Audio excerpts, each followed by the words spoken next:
Saat ini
bahagia itu seperti apa. Bukan karena kita banyak uang, ya kan? Kita akan selalu bahagia apapun keadaan kita, karena Yesus ada di hati kita. Ketika Tuhan ada di hati kita, kita akan merasakan damai dan sukacita. Kita melakukan dengan ekspresi. Boleh bebas untuk bergandengan tangan bersama saudara. Kita boleh bebas mengekspresikan diri dengan bergoyang. Yuk bersama. Haleluya.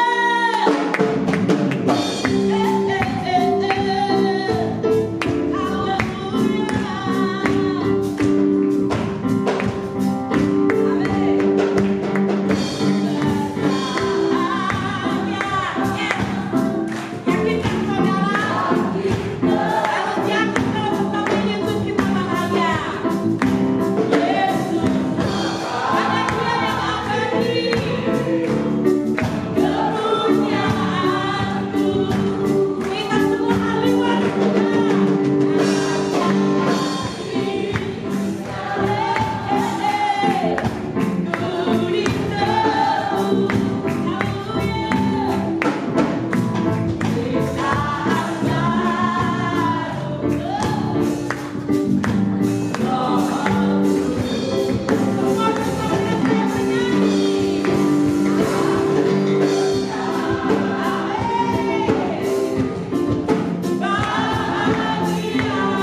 Oleh karena itu Tuhan, persiapkanlah setiap kami sebagai anak-anak Tuhan untuk memahami isi hati Tuhan. Oleh karena itu Tuhan, kami hendak duduk diam mendengar sabda dan firman Tuhan. Kami yakin sepulang dari tempat ini kami akan beroleh berkat yang luar biasa. Oleh karena itu ya Tuhan, berkenanlah di pagi yang indah ini Tuhan berbicara kepada kami. Oleh karena itu Tuhan, kami telah siap mendengar sabda firman Tuhan. Di dalam nama Tuhan Yesus kami percaya dan sudah berdoa. Haleluya, amin. Saudara yang dikasihi oleh Tuhan, hari ini judulnya sangat sensitif, yaitu layakkah aku mengikuti perjamuan kudus. Saudara, kenapa saya katakan sensitif? Karena berita firman Tuhan yang hari ini akan kita dengar ternyata tidak sama dengan kebiasaan Bapak Ibu melakukan perjamuan kudus yang Anda sudah lakukan mungkin puluhan tahun. Bapak Ibu, kita ditantang. Kita akan tetap mempertahankan budaya yang selama ini sudah Anda bangun, Anda lakukan berpuluh-puluh tahun, atau Anda mulai akan merubah, menyesuaikan dengan firman Tuhan sebagai kitab suci. Bapak Ibu, silakan dicatat 1 Korintus 11 ayat 23 sampai dengan 31. Kita mau baca sebagian dulu. Nanti kita akan kaitkan dengan ayat-ayat kitab suci yang lain untuk kemudian kita mendapatkan kesimpulan yang benar seperti ajaran Kristus dan para rasulnya. 1 Korintus 11 ayat 23 sampai 26 lebih dulu. Sebab apa yang telah kuteruskan kepadamu telah aku terima dari Tuhan, yaitu bahwa Tuhan Yesus pada malam waktu ia diserahkan mengambil roti, dan sesudah itu ia mengucap syukur atasnya. Ia memecah-mecahkannya dan berkata, inilah tubuhku yang diserahkan bagi kamu. Perbuatlah ini menjadi peringatan akan aku. Demikian juga ia mengambil cawan sesudah makan, lalu berkata, cawan ini adalah perjanjian baru yang dimeteraikan oleh darahku. Perbuatlah ini setiap kali kamu meminumnya menjadi peringatan akan aku. Sebab setiap kali kamu makan roti ini dan minum cawan ini, kamu memberitakan kematian Tuhan sampai ia datang. Bapak Ibu, jelas ya, kita nanti menyambut tubuh dan darah Tuhan Yesus, memakan dan meminum, berarti kita memperingati akan aku, akan Yesus. Berarti kamu memberitakan kematian Tuhan sampai ia datang. Firman Tuhan ini ditulis oleh Rasul Paulus. Sesungguhnya Rasul Paulus itu ingin menceritakan peristiwa awalnya yang dilakukan oleh Tuhan Yesus dengan para rasulnya, yaitu ada di dalam Matius pasal 26 ayat 26 sampai dengan 29. Rasul Paulus itu cerita peristiwa ketika Tuhan Yesus pada malam sebelum dia ditangkap, Tuhan Yesus sempat makan bersama dengan para rasulnya. Ini bacaannya, Matius 26 ayat 26 sampai 29. Penetapan perjamuan malam. Dan ketika mereka sedang makan, Yesus mengambil roti, mengucap berkat, memecah-mecahkannya, lalu memberikannya kepada murid-muridnya dan berkata, "Ambillah, makanlah, inilah tubuhku." Sesudah itu ia mengambil cawan, mengucap syukur, lalu memberikannya kepada mereka dan berkata, "Minumlah kamu semua dari cawan ini, sebab inilah darahku, darah perjanjian yang ditumpahkan bagi banyak orang untuk pengampunan dosa. Akan tetapi aku berkata kepadamu, mulai dari sekarang aku tidak akan minum lagi hasil pokok anggur ini sampai pada hari aku meminumnya, yaitu yang baru bersama-sama dengan kamu," garis bawah yaitu para rasul, "dalam kerajaan Bapa-Ku." Ini adalah makan dan minum yang terakhir saat masih kumpul dengan para rasulnya. Dan nanti aku akan minum lagi kalau sudah bersama-sama kamu, para rasul, dalam kerajaan Bapa-Ku. Saudara, peristiwa inilah yang diceritakan ulang oleh Rasul Paulus, yang banyak dipakai oleh para pendeta di dalam memimpin perjamuan kudus. Perjamuan suci ini dia menceritakan, membacakan ayat yang ditulis oleh Rasul Paulus.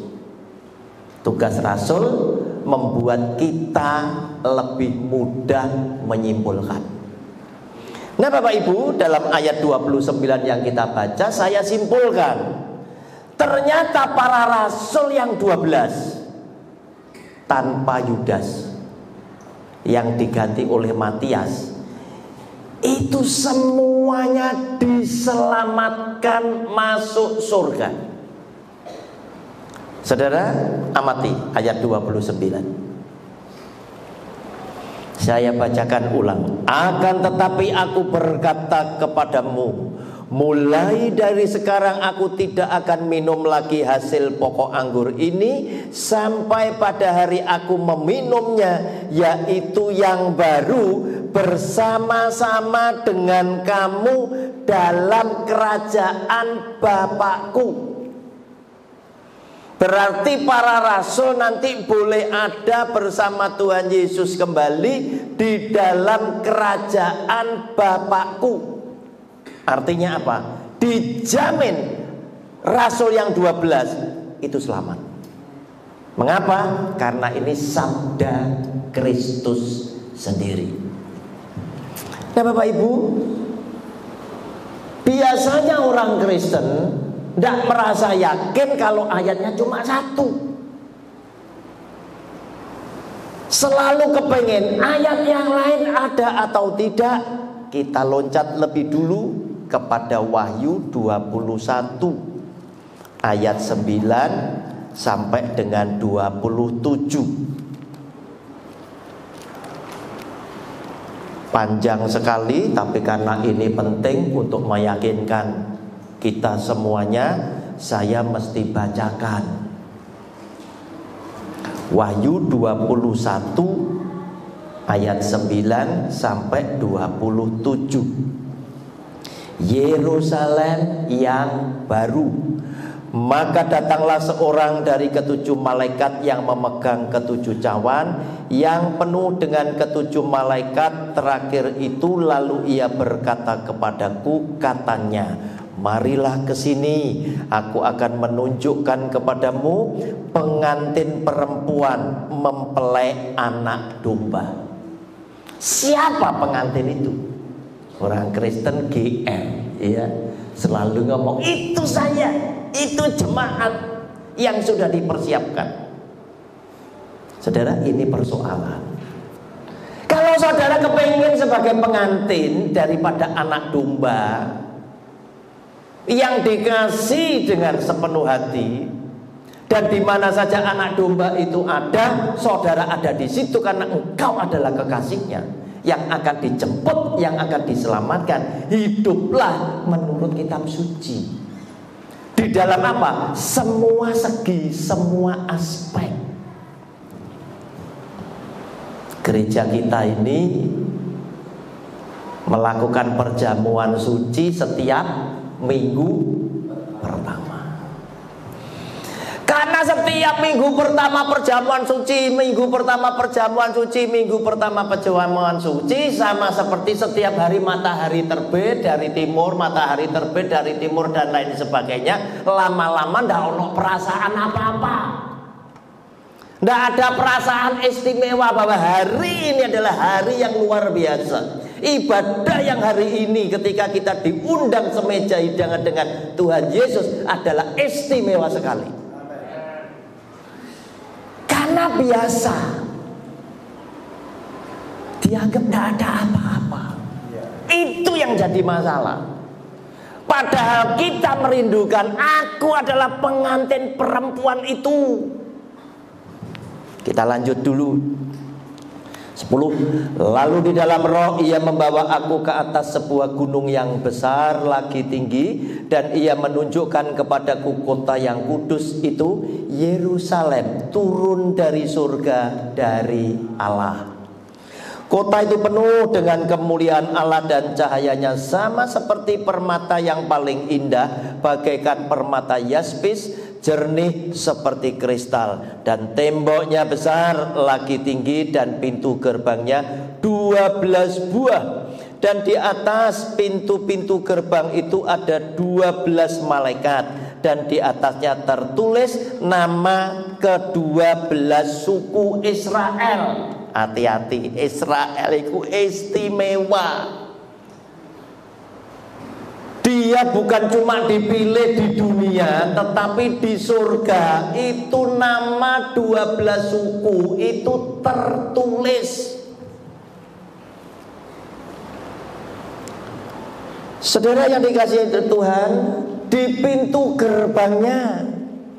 Kita lanjut lagi. Dan di sebelah timur terdapat 3 pintu gerbang, dan di sebelah utara 3 pintu gerbang, dan di sebelah selatan 3 pintu gerbang, dan di sebelah barat 3 pintu gerbang. Dan tembok kota itu mempunyai 12 batu dasar, ada fondasinya. Dan di atasnya tertulis ke-12 nama ke-12 rasul anak domba.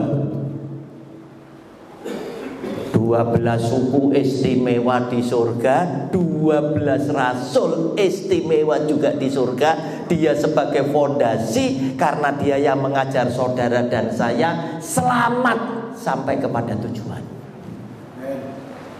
Saudara, tidak usah ragu-ragu dengan ajaran para rasul. Tidak ngawur iki para rasul.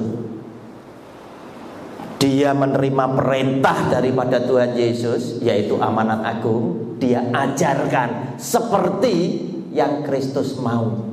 Justru yang paling bahaya adalah setelah para rasul, yaitu guru-guru sekarang, pendeta-pendeta sekarang, kalau ngajarnya tidak sama dengan amanat agung, dia mungkin adalah orang yang paling celaka di dalam hidup ini. Amin. Saudara, Tuhan kepengen itu meyakinkan kepada saudara ajaran para rasul itu benar. Buktinya apa? Para rasul nanti duduk semeja hidangan dengan aku, mengulang peristiwa di bumi, tapi sekarang ada di dalam kerajaan Bapakku. Aku minum anggur lagi bersama kalian. Yang 12 rasul. Nah saudara, lanjut.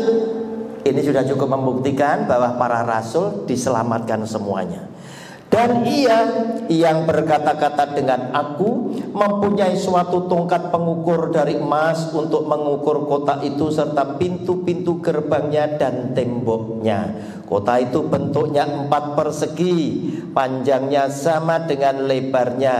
Dan ia mengukur kota itu dengan tongkat itu 12.000 stadia, panjangnya dan lebarnya dan tingginya sama. Lalu ia mengukur temboknya 144 hasta menurut ukuran manusia yang adalah juga ukuran malaikat. Tembok itu terbuat dari permata yaspis dan kota itu sendiri dari emas tulen bagaikan kaca murni. Dan dasar-dasar tembok kota itu dihiasi dengan segala jenis permata. Dasar yang pertama batu yaspis, dasar yang kedua batu nilam, dasar yang ketiga batu mirah, dasar yang keempat batu sembrut, dasar yang kelima batu unam, dasar yang keenam batu sardis, dasar yang ketujuh batu ratna cempaka, yang kedelapan batu beril, yang kesembilan batu krisolit, yang kesepuluh batu krisopras, yang ke-11 batu laswardi, dan yang ke-12 batu kecubung.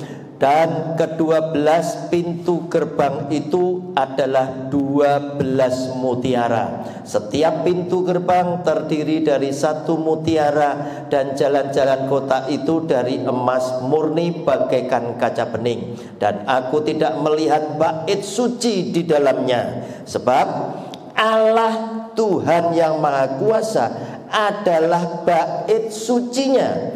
Demikian juga anak domba itu. Dan kota itu tidak memerlukan matahari dan bulan untuk menyinarinya, sebab kemuliaan Allah meneranginya, dan anak domba itu adalah lampunya. Jadi kita nanti di surga tidak perlu beli token, ya, sudah terang.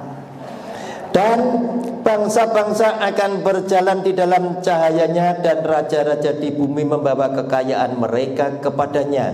Dan pintu-pintu gerbangnya tidak akan ditutup pada siang hari, sebab malam tidak akan ada lagi di sana. Dan kekayaan dan hormat bangsa-bangsa akan dibawa kepadanya, tetapi tidak akan masuk ke dalamnya sesuatu yang najis. Hati-hati, kita harus hidup kudus, jangan sampai ada dosa sehingga kita dinajiskan. Atau orang yang melakukan kekejian atau dusta, ajaran-ajaran yang salah itu adalah dusta. Hati-hati. Tetapi hanya mereka yang namanya tertulis di dalam kitab kehidupan anak domba itu. Ketemu siapa pengantin perempuan itu? Adalah orang yang namanya tertulis di dalam buku kehidupan. Itulah pengantin perempuannya. Saudara, lebih jelas lagi 1 Petrus pasal yang pertama, 1 Petrus pasal pertama ayat 14 sampai dengan 16. Hiduplah sebagai anak-anak yang taat, dan jangan turuti hawa nafsu yang menguasai kamu pada waktu kebodohanmu. Tetapi hendaklah kamu menjadi kudus di dalam seluruh hidupmu, sama seperti Dia yang kudus yang telah memanggil kamu. Sebab ada tertulis, kuduslah kamu sebab aku kudus. Saudara, Tuhan itu mengundang Bapak Ibu duduk semeja hidangan dengan Dia. Yang ngundang Bapak Ibu adalah Tuhan yang kudus. Terus kita harus datang dengan kekudusan atau tidak? Kita harus datang dengan kekudusan. Sebab jika kita datang tidak dengan kekudusan, kita tidak layak. Ketika Tuhan Yesus mengadakan pesta, semua orang datang pakai pakaian pesta. Kemudian dia melihat ada seseorang tidak pakai pakaian pesta. Ditanya, "Loh, kamu kok bisa masuk di sini?" Ingat itu bacaan itu. "Kamu kok tidak pakai pakaian pesta?" Kemudian dia panggil raja ini, panggil hambanya untuk menangkap orang ini. Kenapa? Karena mereka tidak layak ikut perjamuan raja ini tadi. Artinya apa? Kalau kamu tidak dengan pakaian kehidupanmu suci, benar dan kudus, kamu bukan orang yang berpakaian layak, berpenampilan layak di hadapan Tuhan yang kudus. Orang Jawa punya pepatah, ajine rogo saka busana. Saudara akan dihargai oleh Tuhan kalau saudara berpenampilan, berpakaian dengan kebenaran dan kekudusan. Itulah yang Dia minta. Tapi kita kemudian kadang lupa. Karena perjamuan suci ini diadakan setiap minggu pertama, sekian minggu pertama, Anda datang tanpa persiapan. Anda datang sepokoknya, kita minggu pertama Pak Roni perjamuan suci. Padahal barang teman-teman ambil bojone, saudara. Betul enggak? Tadi malam karena geger sama bojone, pisah ranjang sementara, nesu. Layak enggak datang ke perjamuan suci? Tidak layak. Tidak layak. Kita kembali sekarang kepada bacaan yang tadi dalam 1 Korintus 11 tadi. Tadi kita sudah baca sampai dengan ayat ke-26.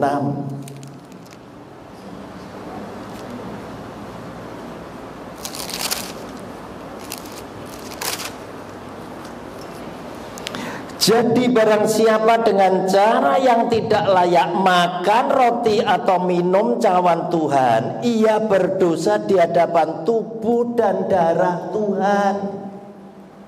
Ini yang harus kita peringatkan kepada semua jemaat. Anda datang atas undangan Tuhan, benarkah Anda sudah mempersiapkan hidup yang layak untuk menerima tubuh dan darah Tuhan Yesus? Sebab yang Anda lakukan itu memberitakan kematian Tuhan sampai Ia datang. Ketika Anda dan saya diundang dalam perjamuan suci, sebetulnya kita selalu diingatkan, karena ini sabda Kristus, bahwa ketika kamu makan tubuh dan darahku ini, ingatlah, itu malam terakhir sebelum aku ditangkap, sebelum aku disesah di atas kayu salib dan menyerahkan nyawaku demi kamu sekalian. Suruh mengingat, suruh mengingat, suruh mengingat.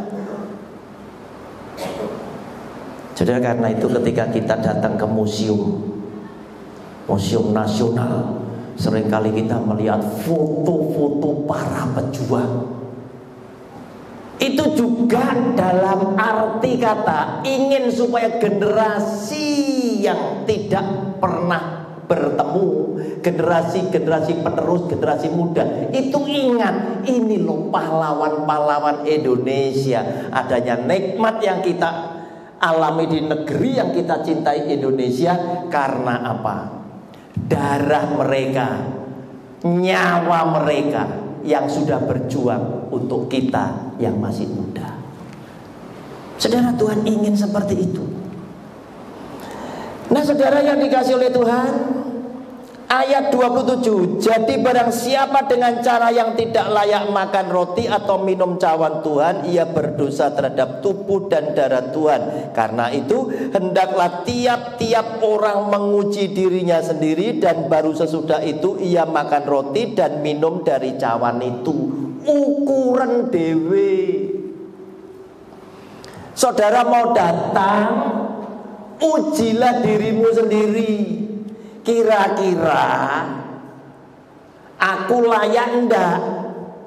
Habis gegeran sama bojo, habis berantem dengan saudara sekandung, habis ribut dengan sahabat dan lain sebagainya. Kira-kira layak apa enggak? Terima tubuh dan darah Tuhan Yesus yang kudus ini. Roti dan anggur tadi di dalam perjamuan kudus yang sudah kita doakan dan mintakan berkat, itu tidak sama dengan roti dan anggur sebelum. Kita terima dengan iman, ini adalah tubuh dan darah Tuhan Yesus. Punya arti banyak itu. Oleh karena itu, biasakan menguji diri Bapak Ibu.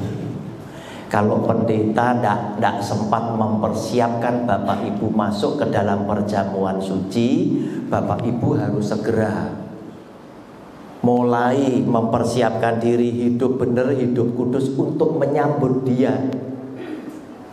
Habis minggu pertama, terus mau masuk minggu pertama lagi bulan berikutnya, hidup bener ambek kudus. Supaya ada manfaatnya. Percuma orang melakukan puasa bar poso dosa maneh.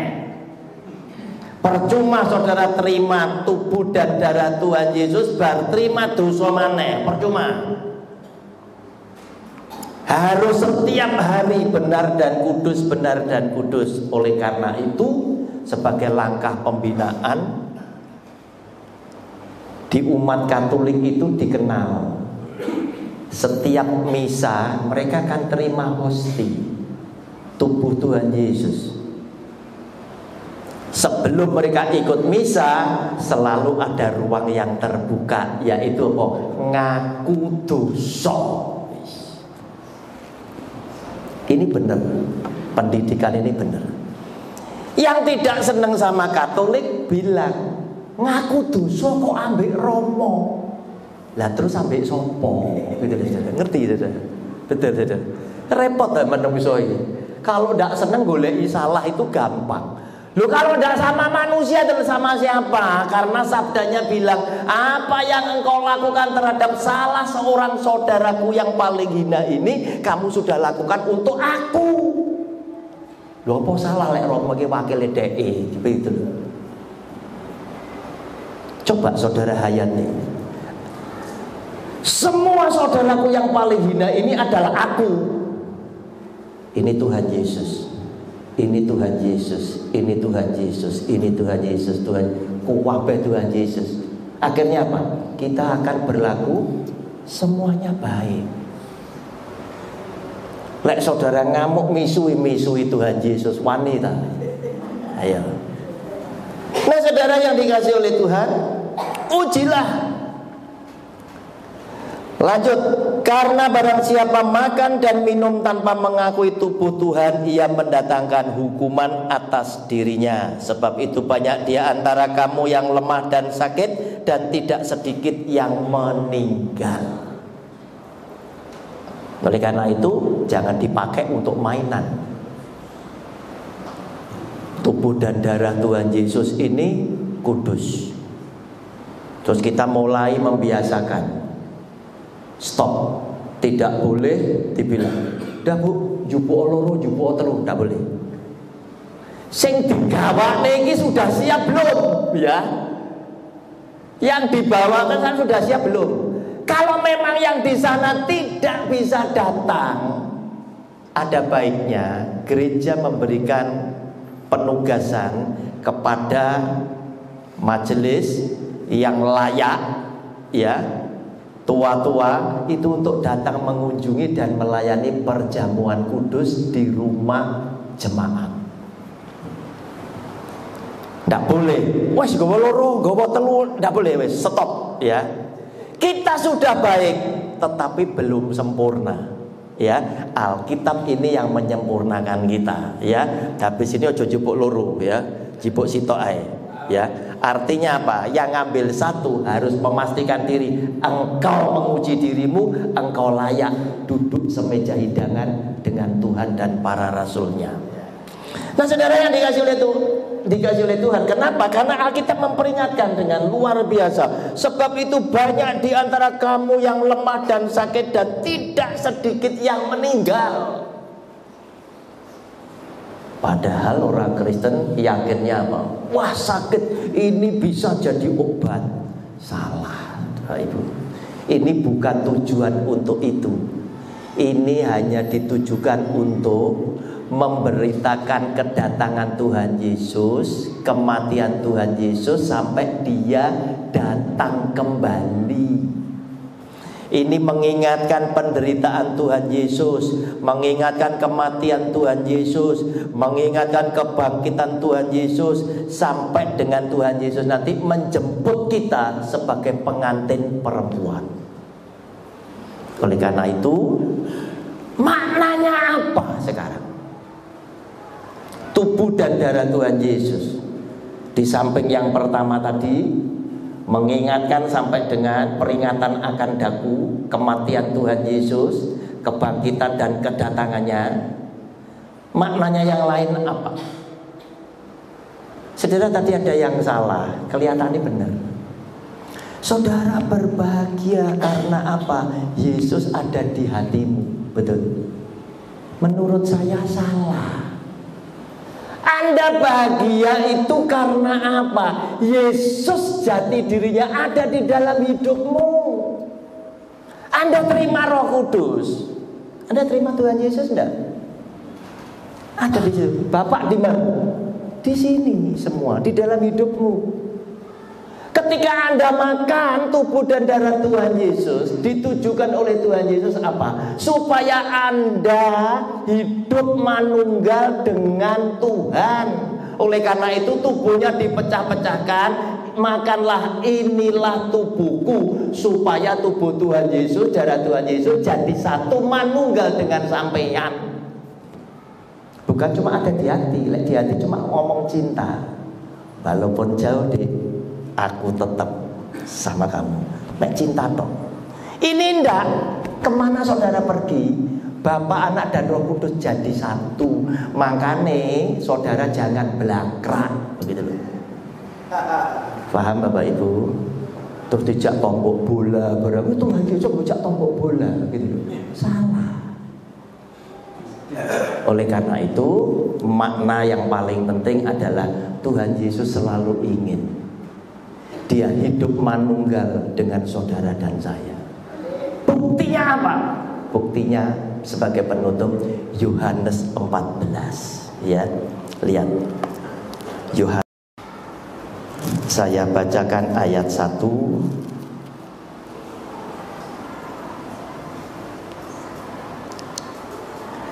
Janganlah gelisah hatimu, percayalah kepada Allah, percayalah juga kepadaku. Di rumah Bapakku banyak tempat tinggal. Jika tidak demikian, tentu aku mengatakannya kepadamu, sebab aku pergi ke situ untuk menyediakan tempat bagimu. Dan apabila aku telah pergi ke situ dan telah menyediakan tempat bagimu, aku akan datang kembali dan membawa kamu ke tempatku, supaya apa Bapak Ibu?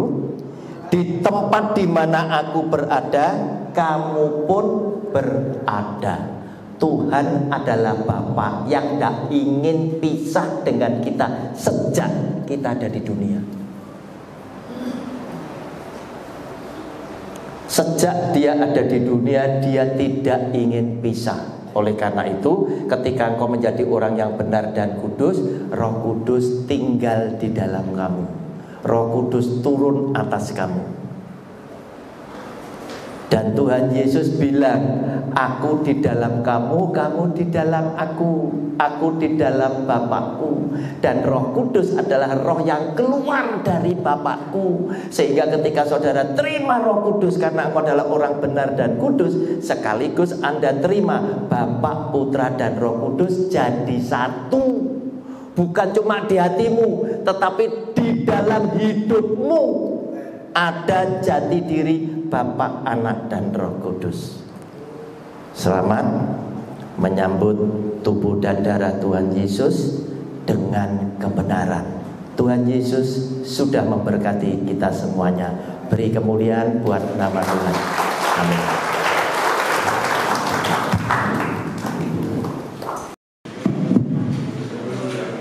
Jelas ya Bapak Ibu, sudah diajarkan. Jadi perjamuan kudus itu tidak boleh sembrono, ya, harus mempersiapkan. Mulai mari nyelatu, ya, ojo melok teko gak apa-apa, tapi ojo makan roti dan anggur Tuhan.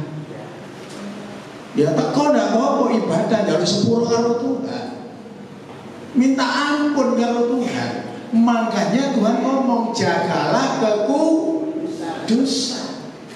Kekudusan ini penting, saudara, penting sekali.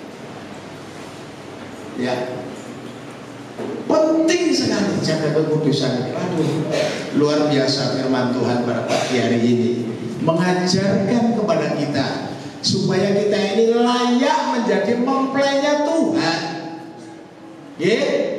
Layak kita menjadi perempuannya Tuhan. Makanya kita dipersiapkan oleh Tuhan.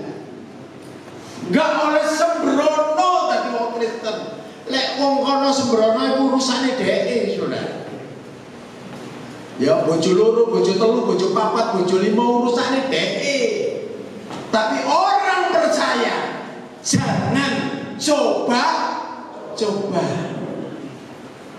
Makanya untuk menuju kerajaan surga itu tidak semudah membalik tangan, saudara. Ada kata taat. Dipikir lek pendhita kabeh mau mati mlebu swarga, durung tentu. Nggih? Ayo kita menjadi perempuan yang dipersiapkan oleh Tuhan. Ya, menjadi mempelainya Tuhan. Urip aja sembrono. Mulut harus dijaga. Ngenengno apa enggak karo liya harus dijaga. Jaga kekudusan. Saya itu kalau enggak penting enggak ngomong, saudara, sama orang. Tak jogo lambe saya. Gembala ngomongnya letra-letri, aku wis. Ojo mana jemaat gak percaya apa mana tuh Tuhan.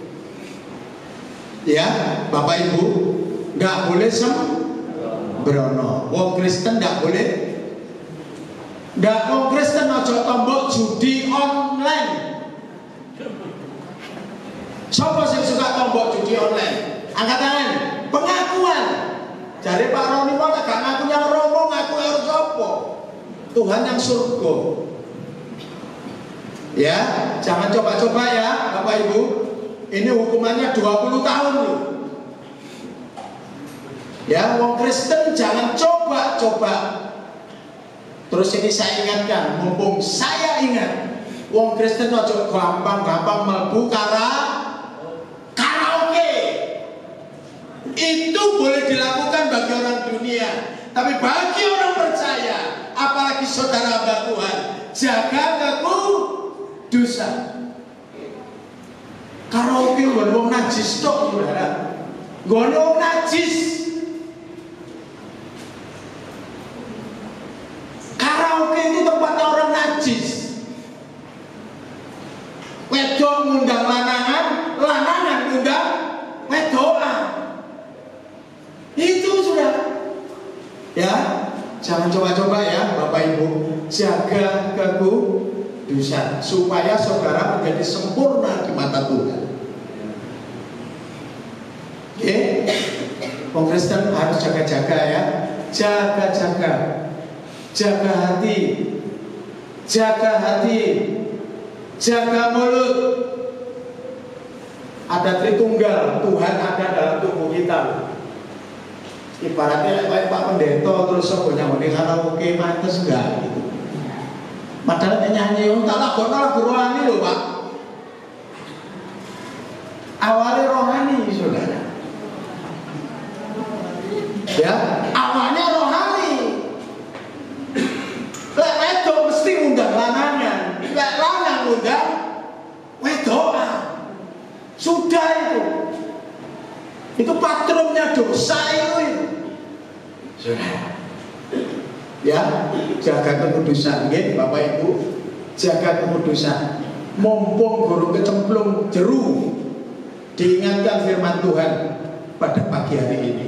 Benar saudara, kita harus ada persiapan untuk berjamaah kudus. Betul itu. Saya tadinya tidak sadar saudara, setelah diingatkan tadi firman Tuhan, jemaat ini kan kasihan, ada yang tidak bisa hadir, gawakno. Tapi sing nerima roti dan anggur ini layak enggak? Uripe lo layak enggak? Gitu. Ya. Layak enggak suami kita kalau kita bawakan? Kenapa dia tidak datang? Kenapa dia tidak ibadah? Kenapa dia enggan bertemu Tuhan? Onceano, saudara. Anak-anak kita oncei, ya, dioncei. Masuk mangan gedang sak kulite. Ada enggak? Mangan mangga sak peloke. Ada enggak? Ya. Siap. Ayo Bapak Ibu, kita bangkit berdiri, hamba-hamba Tuhan.